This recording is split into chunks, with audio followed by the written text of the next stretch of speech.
Good morning, Anthony Parker. We got here in the end. Exactly. That was good, mate. That was very slick. I liked it. We do our best here at Sales Confidence. I'm super Yeah. excited to have you on the podcast, and I'm really, really excited for our audience to hear your story, but also the journey that MindTickle's been on the business from its growth perspective. So just to kick off, my name's James Key. I'm the founder of Sales Confidence, and we care about helping people at each stage of their career with their mindset, well-being, and performance. And today we've got a special guest, Anthony Parker, who is the general manager of EMEA for MindTickle, a fantastic business that we're going to learn more about today. But first, Anthony, let's focus on you. Okay.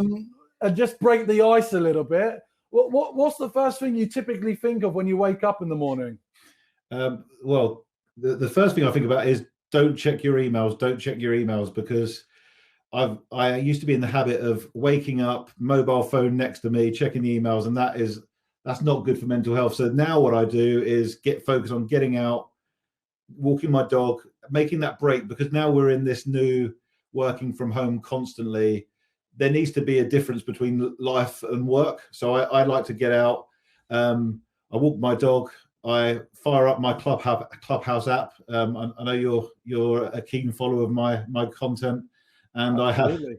I have a breakfast show of 30 minutes every morning, where just speaking with people in the SaaS business, AEs, managers, etc., just having a good conversation. So one of the things I'm excited about here, James, is, as you know, is building up my Clubhouse following. So absolutely, and I'm going to do everything in my power this year. So if you're listening, go follow Anthony Parker on Clubhouse and help him out. I think actually, what's really nice though, one of the great things I've come to warm to your character is there's a genuine passion for coaching and helping people, which really does come across. And I'm looking forward for the audience to learn more about you.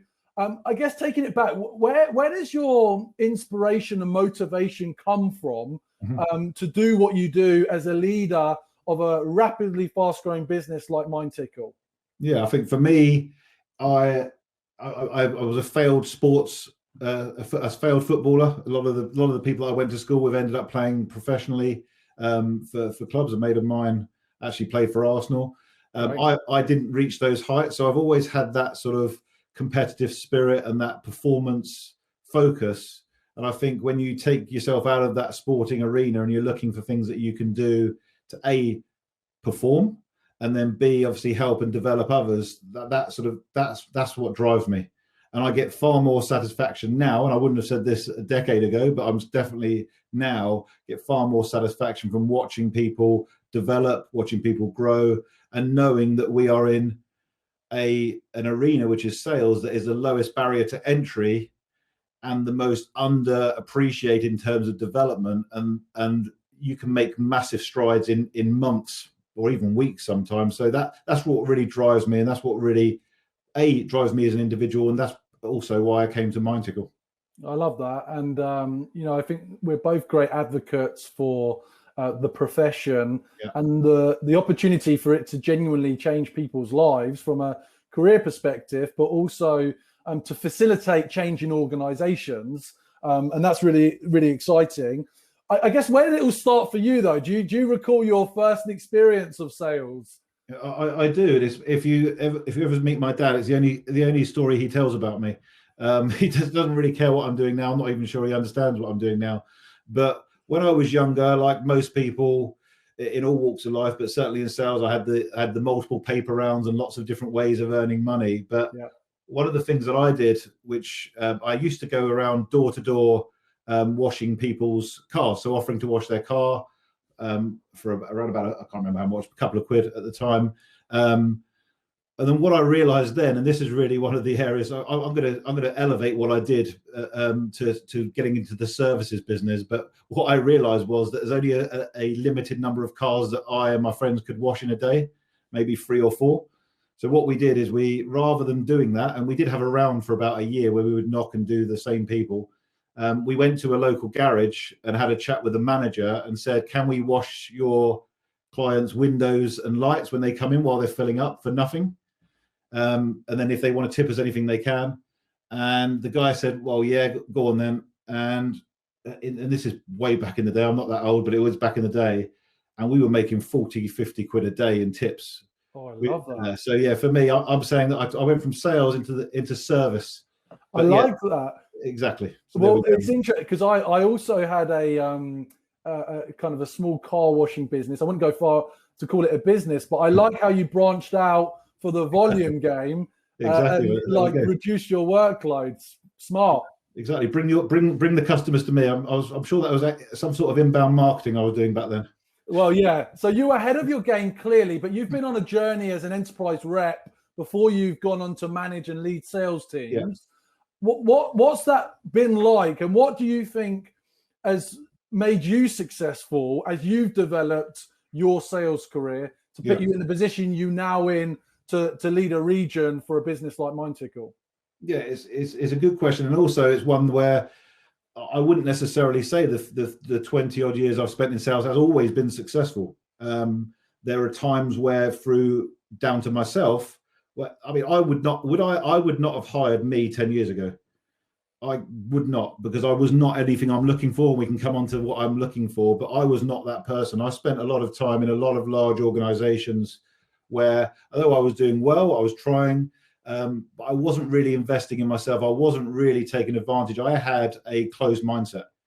And around about 6, 7, maybe 8 years ago, I can't even tell you how or why, but there was a realization that pretty much this, if I just carry on like this, in 10 years time, I'm going to be in the same job, doing the same thing, making the same complaints. And if I want to do anything with my life, if I want to have that success, whatever that means, I need to take ownership of that. And I did take ownership of that. I started really treating sales like a craft, whereas I hadn't properly before.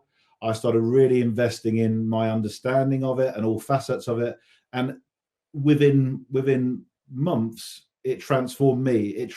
I got that proper confidence. And what I've seen as an AE, what I've seen as a manager, RVP, and GM all along is the more prepared you are, and the more you actually care and invest the time, the more confident you will seem, the more confidence you'll come across, and ultimately the more confident you will be. So for me, it's that I woke up. I wish I'd done it 5 or 6 years earlier. I'll probably be in a bigger house now. But from my perspective, I have not been a success all of my career. I've been a success from the moment I decided I wanted to actually do something and not be a salesperson. I wanted to achieve as a salesperson.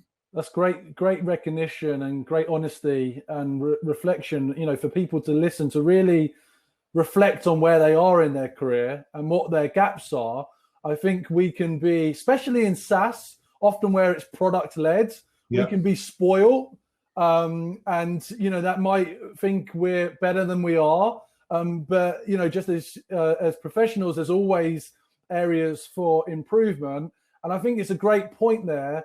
Often I get described as, there's this fine line between confidence and arrogance, right? Yeah. And for me, arrogance comes when there's no competence and, you're BSing and telling a story. And fundamentally, confidence truly comes when you have the competence to be able to understand what you are doing, what you are saying, why you're asking certain questions. Absolutely. And I think that's a great takeaway for people to understand. And that leads nicely on to the next question. You're scaling out MindTickle. You've hired lots of salespeople. Mm-hmm. What are you now looking for from the people that you want to bring into your team and your organization? Yeah, good point. And everything you just said there, actually, I know we're going to come on to the MindTickle piece, but everything you just said there about what we're looking for or what people should be aspiring to, MindTickle and I would describe as readiness. That is a state of readiness, and sales readiness is what MindTickle does. We'll come on to that later, but that is exactly it. It's about having genuine competence, proficiency, and that ability to be thrown into almost any situation. You need to prepare, but to be ready at any time to have that conversation that matters. So yeah, you said it better than me. I might steal that from you. But to answer your question, what I look for in an AE, with now my HR team in America will hear this, but I'll tell the truth. I took the job description that we had from a US perspective, and I essentially started rewriting it because I want a certain type of individual, because I can help a certain type of individual, and I was very clear. And in the end, I removed almost everything. Whether you've got an MBA or not, I don't care. It's certainly not number one on my list of anything that I'm looking for in a salesperson. If you've got it, great. If you haven't, great. What I'm looking for are, and I've actually got it up on screen now just to give me a prompt, just to make sure I don't miss anything, is that the individuals need to be curious, coachable, and smart. And by smart, I don't necessarily mean academic, although that is obviously important. What I mean is somebody who is able to adapt to situations. They can learn quickly and get things done. So curious, coachable, and smart with the first criteria that I'm looking for. The attributes need to have a first-class mindset, even if they don't have the skills, a mindset around discovery and qualification, and also be a creative thinker. And the final piece for me, which is vital, and I would say vital in any role, but certainly in what we do here, they have to have a passion for the craft of sales. Sales is a craft, it is not a job. And if you treat it like a job, you'll be like I was 10, 15 years ago, earning okay money, but having no actual satisfaction. If you treat it like a craft, you can outperform people that have been doing this for 20 years in a couple of months just by applying yourself. So they have to treat it as a craft, because that's what we're ultimately selling and helping our clients do. And those are the attributes I'm looking for. And, you know, what an attractive opportunity as a professional to be helping not others in different industries or different roles, literally your peer. And, you know, I just see and understand where the excitement comes from. So I guess that's the kind of question for those that aren't aware. What is MindTickle? What does MindTickle do? What does it offer the market and sales professionals? Yeah, good question. So there's a couple of answers to that. I'll give you the short answer, but which is our most sort of focused answer. MindTickle is a sales readiness platform. We've defined readiness. So we're a sales readiness platform that helps our key buyer, which is a sales enablement people within organizations.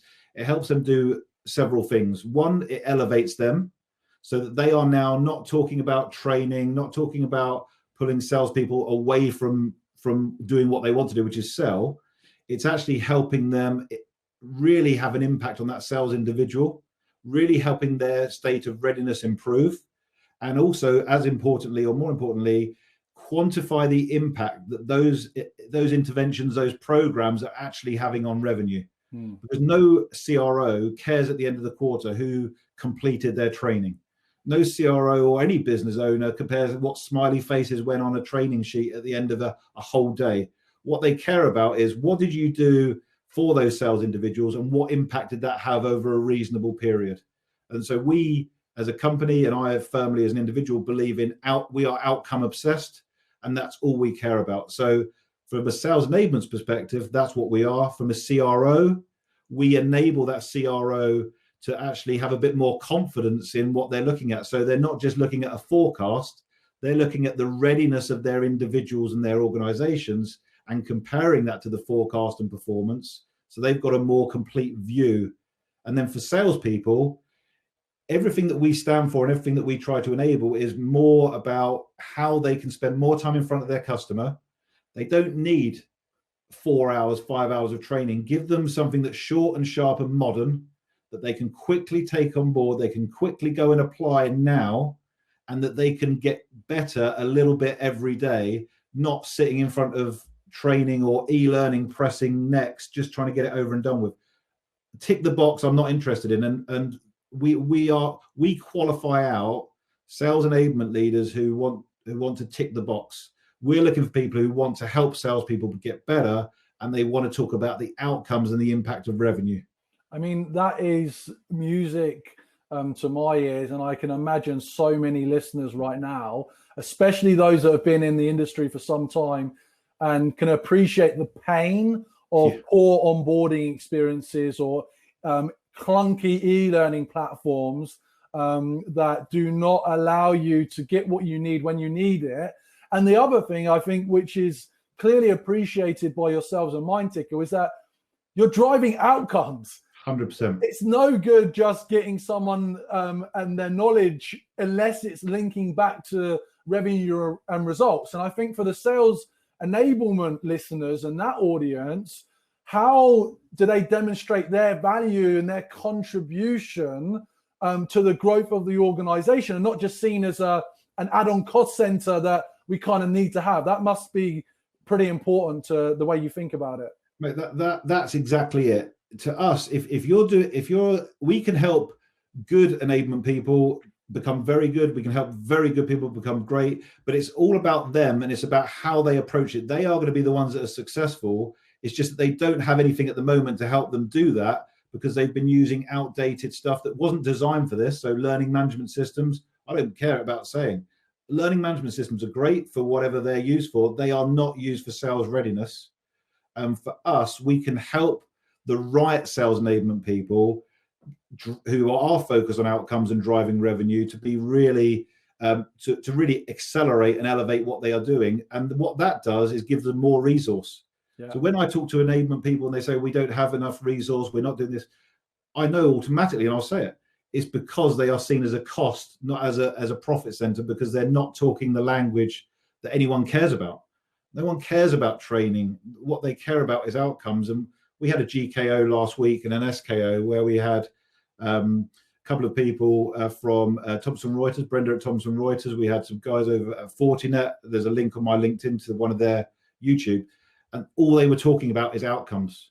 They had programs, and some of those programs were a bit longer, but they had clear defined outcomes and benefits for their salespeople, that any time spent away from selling was going to help them sell when they went back out to doing it. And that's what we care about. And every salesperson listening to this does not want more training. They want to be more effective, and they want to have more time doing the stuff that actually helps them be better and earn more money. That's great. So why MindTickle though? What's the special DNA that MindTickle's got that makes it, one, a special place of work, but also the place that actually is getting this right, in your opinion? Yeah, and I chose to come to MindTickle because I saw that MindTickle were ahead of the curve. This is a couple 2.5, 3 years ago now. MindTickle already ahead of the curve. So MindTickle exists for that outcome focus. Now, I'm not saying that 2.5 years ago we were there, but we certainly are far closer to that now, and we're delivering that now. But what we as a company are doing is being obsessed with helping salespeople get better, obsessed with connecting input with output, so that outcome focus that I mentioned earlier. Yeah. And because MindTickle has, we've 550 people globally, so we're a large organization, but more than half of those individuals in our organization are focused on development. Wow. They're focused on developing the platform. It's an unfair advantage and a competitive advantage for us and for our clients, which is why we attract some of the largest, fastest growing, ambitious clients in the world. A good example, Anna Veer over at Infobip. They are Croatia's first unicorn. Wow. Amazing team. They brought her in from IBM. Really good, strong team. And the first thing she did when she came in was look for a readiness platform so that she could be held accountable for delivering performance and results. And has got a great team. There's lots of them because they're not seen as a cost. So there is lots of them, and they are driving. And that what's special for me is that there was nowhere else for Anna to go once she and I had a conversation and my team had a conversation, not because we were selling better. There was no alternative to what ones who could do what she wanted now and in the future. And that to me is really exciting, and it's great for obviously salespeople here. Yeah, fantastic. I'm happy to hear that. More specifically for you as the GM, yeah. UK, Europe, what's the approach? What's the level of ambition in EMEA? Yeah, so the ambition's high. We've just secured $100 million funding from SoftBank in Q4 last year. Anyone who knows SoftBank knows that SoftBank and ambition are synonymous. So we are very ambitious as a company anyway. And what we're looking to do now, we've just completed the latest hiring round. And what we're really looking to do is go to market. You've mentioned it is really Europe, is Europe, South Africa, and Israel are the main focus. Obviously, there's an EMEA title. But what we're looking to do both on a direct basis is connect and help the organizations that fit into that ICP around, are they working in large organizations where they have sort of upwards of 200, 300, 400 people up into the thousands, and are they looking to elevate what they are doing? So there's a massive market out there where we can help a lot of people. So for us, it's just making sure that we are being very diligent in qualifying, saving our time. And as I said before, we can help 60% of the enablement people out there. The 40% that aren't ready for this, we can help them in the future. So there's massive growth plans. We've got partnerships with some of in France, we have Halifax Consulting. In Austria, we have Innovate and Grow. We're not looking to take on lots of partners for partners' sake and just ticking the box. We're looking for outcomes. So we are having a handful of key partnerships with key partners who can help us in areas and countries where, for language reasons, for cultural reasons, we probably wouldn't be able to do very well from the UK. So we're looking at partnerships as part of our ambitious plans to ourselves become a unicorn. Excellent. In the next couple of years. Excellent. Very exciting. So bringing it back to those that want to learn about sales, those that are listening, how can I get better? How can I learn from Anthony? Have you got any book recommendations? There's a few books in the background there, I noticed. Yeah, so some of them I've read. So I've got free book recommendations, and if anyone's lasted this long, I'm going to offer a bit of a reward for people who's lasted this long listening to me. So Never Split the Difference by Chris Voss.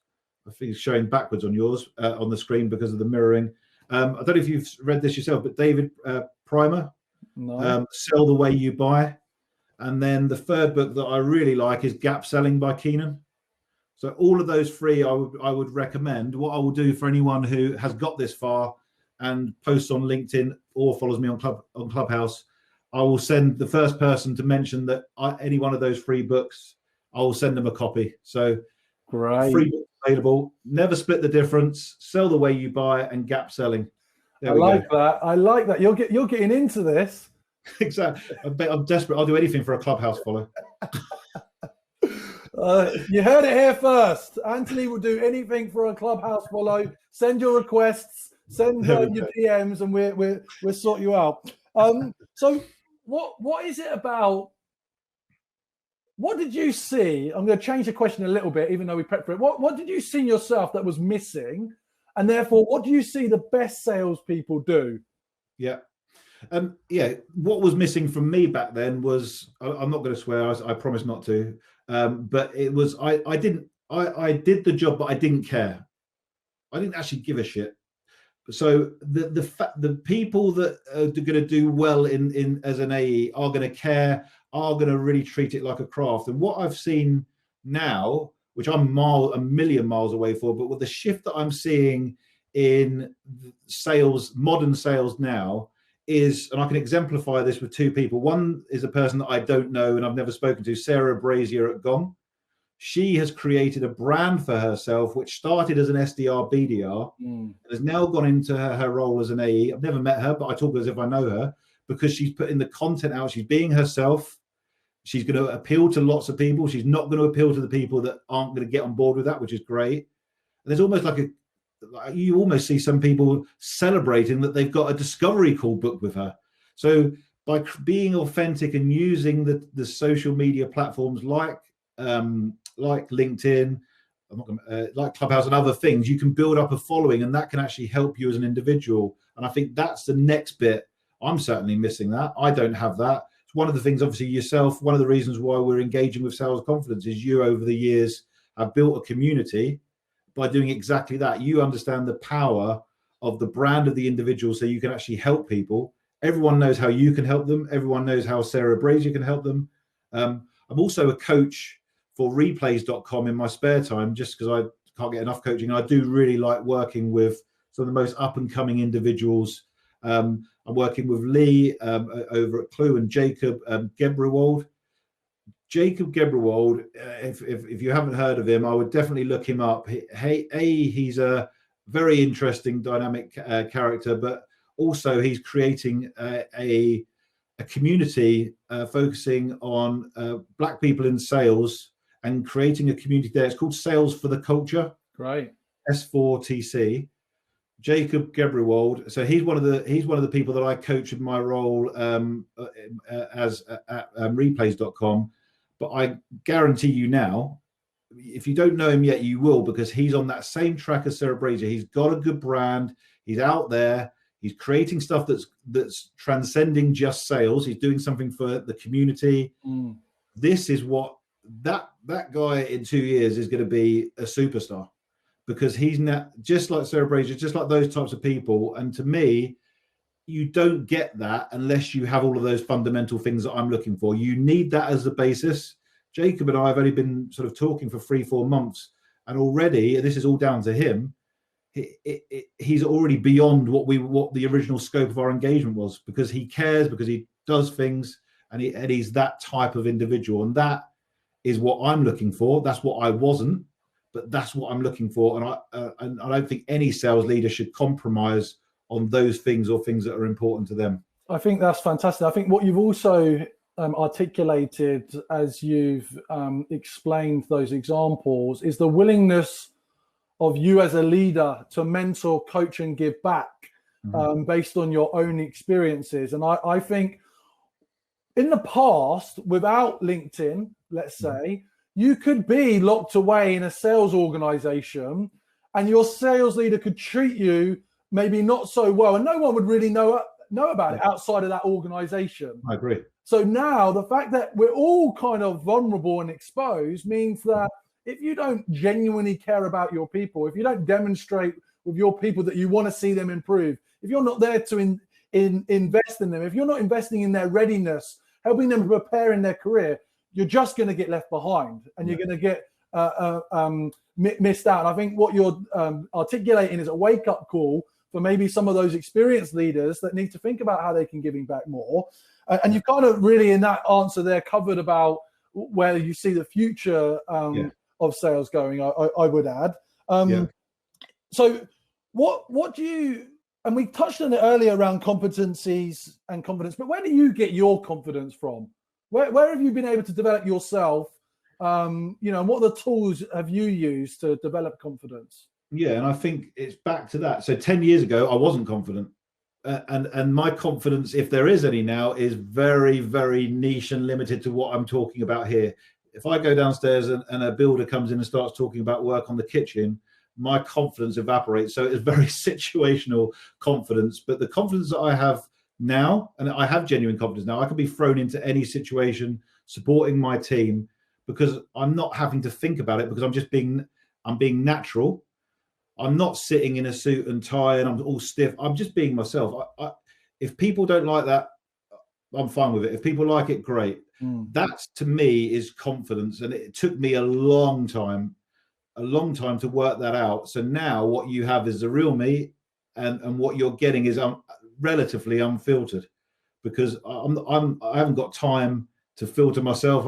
And if I do, that creates the lack of confidence, because you're having to double and treble think before you say anything.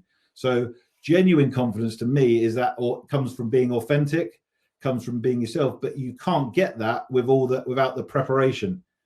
The best, in my opinion, the best people when they're speaking and exuding confidence are the ones who seem like they're making it up as they're going along, and they've prepared to a level that allows them to do that. When I'm at my worst, I've underprepared, and I'm delivering it, and all of my natural energy and passion comes out of it, because I'm thinking, oh, I have to now deliver this, which I haven't properly prepared for. That, to me, that's where confidence comes from. That's great. There's some real truisms in that. What about the journey and where you're comfortable? Have you had to overcome some challenges, unexpected challenges on that career journey, where it really set you back, but you were able to navigate through it, and that's given you more confidence and experience from that part of your journey? Yeah, I think again, and this is a different mindset. Any issues that I had in the past, unless there's things external happening to me, which didn't, I had nothing happening to me that impacted me. Every problem that I had in the past 10, 15 years ago, and there'll be people I worked with 10, 15 years ago who may know what I've got on. They'll be thinking, Is this the same guy? No, it's not. So everything that I did back then was what I did to myself with that. I know it's a bit of a cliche, but that growth mindset and that removal of excuses, that removal of blaming stuff. If you're in the same job now that you were moaning about to your colleagues 6-9 months ago, that's on you. That's that mentality for me. That's anything I've learned, is that if you take responsibility for yourself, if you're not happy and you've tried everything within your power to be happy and successful in your role, and there are external elements that are preventing that, move. There are loads of good jobs out there. If you haven't got the right management structure, move. There are lots of opportunities. So for me, take ownership, but don't just join a job, expect all the leads to happen. Don't invest in yourself, wait for everything to come to you and then go, oh, this job's crap. The job's going to be crap if you don't invest in yourself. I love that. So we're coming up to the end of the conversation now. How are you again, I mentioned it a little bit. How do you focus on just your own well-being, kind of, your mental and your physical well-being to stay optimized for the day job, which is, intense? Physical is a different matter, but I do walk my dog twice a day just to get that break. So in the morning before I work, I walk the dog. And then in the evening after I finished work and I'm about to go down to the family, I walk the dog, because you need to have that break. That alone, especially in these times, you need that separation. But I've always been quite somebody who's been remote for about the last 10-15 years anyway. So I've always been, this is not unusual for me. What is unusual is my family being around all the time. So for mental health, that you need that break. And that my company, again, with my team and myself, this MindTickle was voted one of the greatest places to work, top 10 SaaS places to work. But it's a constant evolving thing, especially in this new world. So now we've realised that we can't have people in the UK always going to meetings sort of 6 o'clock at night, 6:30, 7. So we as a company have recognised that, and we said that's not right, because we need that separation. We can't. People's mental health and energy are going to be impacted if we don't think about that genuine work-life balance. And it's not all about work. You have to have that break, because that's where the creativity comes from. Great lesson. Do you have any final thoughts, recommendations, suggestions before we wrap up? I think in terms of final thoughts for me, just to say, delighted to be part of the Sales Confidence community. It's a conversation that me and you have been having for at least 6 months. I've always respected and been looking from afar about what you're doing. Great to be obviously having more regular conversations with you.